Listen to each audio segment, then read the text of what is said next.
Tom and I were part of a benefit concert series where we hosted different bands and other people coming through to raise awareness of different things, raise funding for organizations, and one of those attempts was called Freedom Fest. Basically fighting human trafficking. And in the midst of that, me and Ryan, my business partner, were kind of feeling a conviction ourselves to do something regarding human trafficking. So what we're printing here is some shirts for our I'm Convicted line.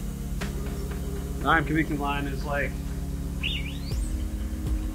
basically like raising funding and awareness for what our like vision is as a business, which is to create a reintegration program for human trafficking victims. And the reintegration process is pretty bleak because they usually have a record because they were kind of the fall guy for stuff. They're not necessarily well adapted, or they have trauma issues, all that kind of stuff. Whatever the situation may be, it might be easier to go back to it as compared to move forward out of it if they can't reintegrate with some safe workplace so that they can make different income so that they can get out of the system that they were in.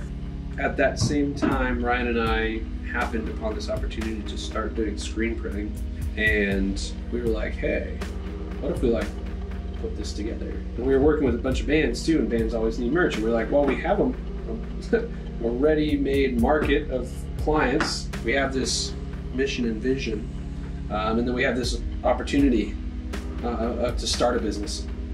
So it's like, why don't we just put that all together? It's a twofold thing. We're talking about our convictions that we have, that we are convicted to do this. We want to create that safe workplace. Tom and I both discussed it at length. And so we were convicted to make that difference. And we're also talking about ex-convicts because maybe some of them had those felonies against them. And being an ex-convict does not mean you should be shut out of civilization. That means you need to be reintegrated back into it because maybe you need some additional help to do that. That's when it's like, okay, why don't we call it convicted printing?